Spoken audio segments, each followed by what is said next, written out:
Nestled in the heart of the Midwest, in an idyllic community located on the banks of the Mississippi River, Chaddock provides therapeutic residential services for children ages 8 to 21.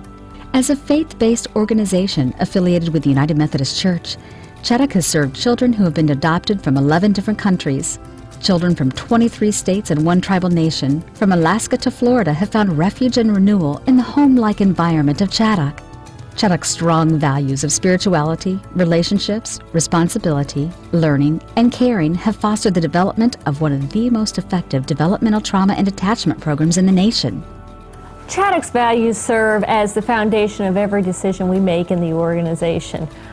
We work with our staff a lot on the values, spirituality, relationships, responsibility, learning, and caring, and so the staff are aware of them and integrate them into their work with the children each and every day.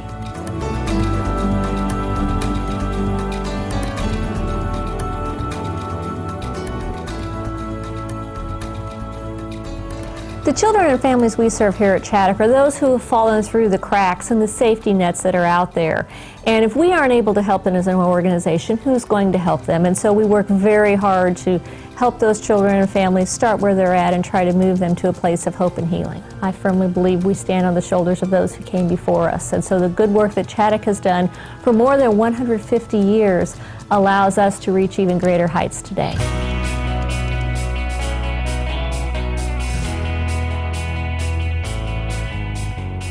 Certainly at Chaddock we believe that we have to heal the whole child, and so we build on our foundation as a faith-based organization and meet the child's spiritual needs, their emotional needs, their physical needs, and only when we heal the whole child do we believe they can reach their full potential.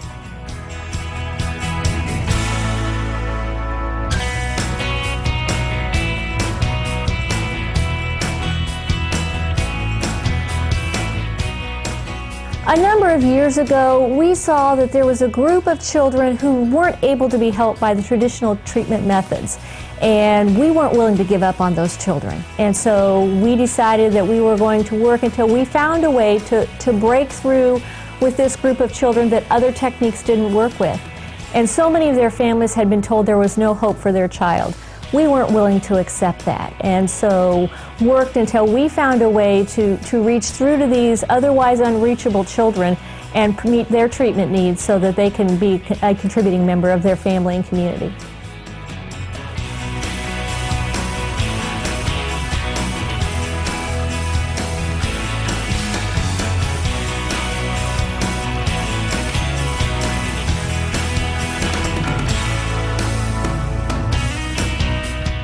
These were a special population of kids that I got a chance to work with. Little did I know how intense the work would be and how much time we would spend with the kids. My role as the medical director is to oversee the use of psychotropic medications.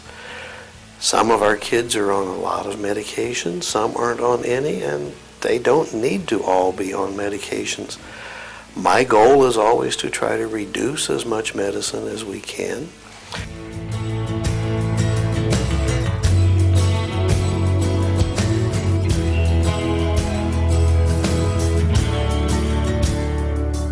They're coming to us with multitudes of problems. Most of them have been through other treatment programs. They've reached the end of the rope. The family is completely devastated by the things that have happened, and so many of our kids are coming in from adoptive homes, and the families had such high hopes when they brought the baby home or brought the child into the home, and then things have just gradually deteriorated. The thing that we know works is working that long time therapy with the staff, trying to get that child to build a trust and to learn to accept somebody, and then getting the transfer back to the parents and getting that child to begin to grow.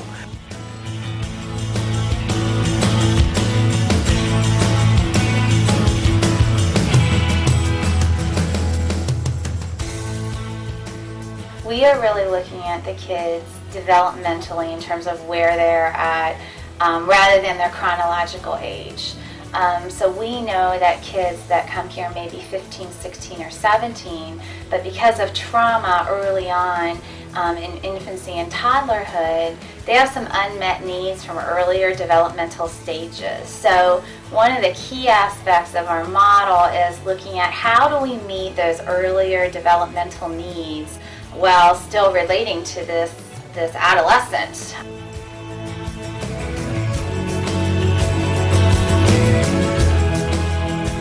The way we've gone about doing that is we have kind of a hierarchical approach to how we work with the kids.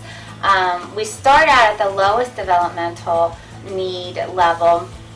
We call this the Chaddock Treatment Pyramid, where we're looking at very basic human needs for the child. Sensory needs, needs for movement, needs to eat, all of these most basic survival needs, and looking at, are all those needs met for this child before we're going into some of our other treatment approaches. And when you think about it, that really makes a lot of sense, because if we're asking kids to do really difficult processing of trauma and be very vulnerable with us, we're not going to ask them to do that when they're not at their best. So in a way, it seems kind of simplistic. Well, of course you have to feed people and let them move and things like that before you expect this. But a lot of times in group care, that's not what happens. We kind of have a schedule, and this is what we're going to do, and we're not necessarily being aware enough of those sensory needs.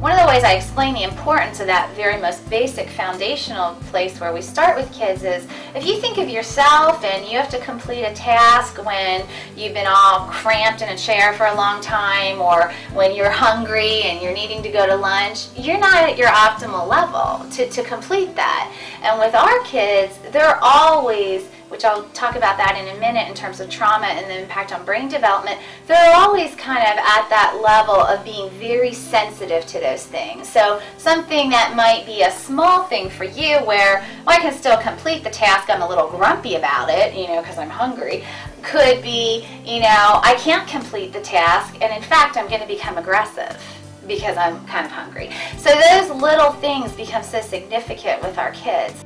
Our point is, we, through our experiences, through our understanding of brain research, and through the kids that we've worked with here, think that a child has to be at a certain level of readiness to respond to those techniques, and that you need to do some of this other work first. And what we have found when we've done pre and post measures with using some of those other more cognitive oriented techniques is, if kids have been through some of these other forms of therapy first, and the sensitivity to sensory issues and the TheraPlay.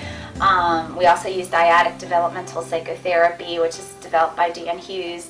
Then they tend to have much better outcomes with these other therapies if we've done those things first, as opposed to that's our first approach. So it's really, again, what we call it is a treatment pyramid. We call it a child readiness model, and looking at, these different techniques have value, but we need to look at the child and where they are at developmentally, not just chronologically, and see, okay, what piece do we have to put in place to meet their specific treatment needs, and have them respond to the treatment that we're doing.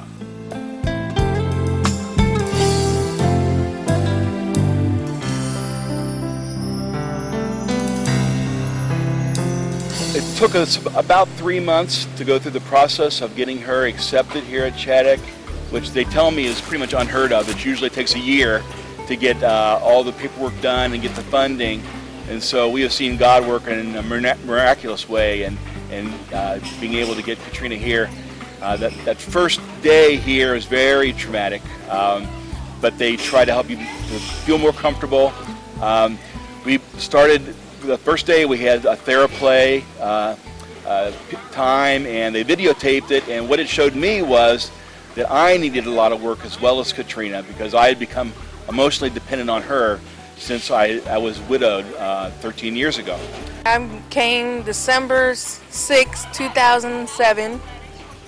I've been here a year and 7 months yesterday.